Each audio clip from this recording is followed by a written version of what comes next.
mucho tiempo hemos creído que estamos solos en este mundo, pero no es así. Bienvenido a Viviendo del Miedo. Comenzamos. Viviendo del Miedo. Amigos míos, sean bienvenidos a Viviendo del Miedo y les voy a contar la historia de la cola del diablo. Dice así. En el hospital, las horas pasaban lentamente, sobre todo en el turno de la noche. Las enfermeras tienen la costumbre de contarse historias entre ellas, de cualquier tipo, divertidas, dramáticas, de terror y de amor. Pero eran las historias de terror las que preferían las novatas. Una vez, una de las enfermeras más viejas, llamada Mercedes, durante una noche contó la siguiente historia.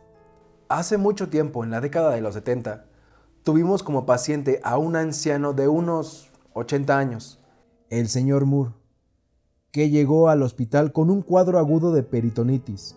Lo operaron de urgencia y en esa misma operación descubrieron que sus tripas estaban carcomidas por el cáncer.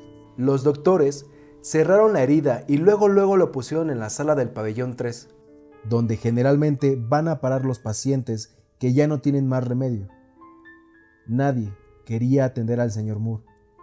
Las drogas y el dolor lo habían vuelto loco. Era muy agresivo y mordió en varias ocasiones a las enfermeras. Lo ataron a la cama, pero aún así trataba de mordernos si nos acercábamos demasiado. Una noche escuché el timbre de uno de los pacientes y al ver el tablero me di cuenta de que se trataba de la habitación de Moore.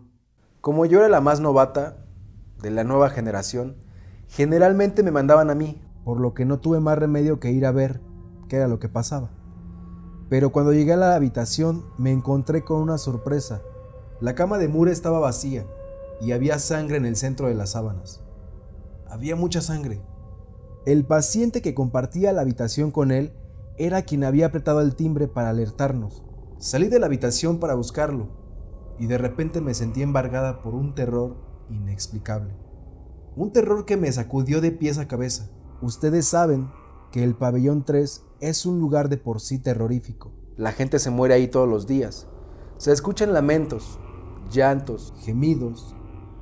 Los pasillos siempre están mal iluminados y huele mal. Aunque una termina por acostumbrarse.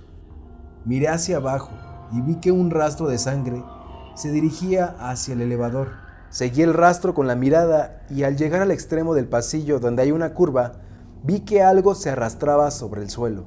Parecía una serpiente.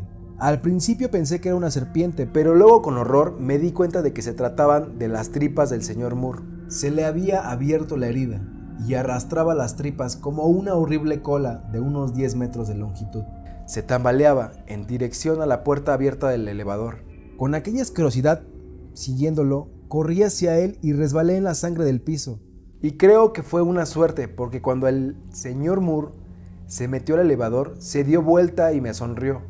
Fue la sonrisa más maligna y demencial que vi en mi vida. Sus ojos estaban negros por el dolor o la locura. Apretó el botón de la planta baja y las puertas del elevador se cerraron. Y gran parte de sus tripas habían quedado fuera. No hay que decirles lo que ocurrió cuando bajó el ascensor. Tampoco quiero hacerlo, fue muy repugnante y estremecedor. Incluso los médicos experimentados vomitaban al ver el interior del ascensor. Pero el horror no terminó allí. Al cabo de una semana de haber muerto el señor Moore, una enfermera dijo haber visto a un anciano caminando por el pasillo del pabellón 3, con las tripas siguiéndolo como un rabo. La enfermera renunció algunos días después y el mito del fantasma del señor Moore quedó, aunque nadie volvió a verlo. Apenas la enfermera Mercedes terminó de contar esto y una de las novatas señaló con cara de espanto hacia el pasillo. Allí, a través de la puerta entreabierta, podía verse un intestino largo y ensangrentado que con lentitud de gusano se arrastraba sobre el suelo en dirección a los elevadores. Viviendo de las redes termina transmisión. No nos hacemos responsables por lo que suceda en tu casa. Muy buenas noches.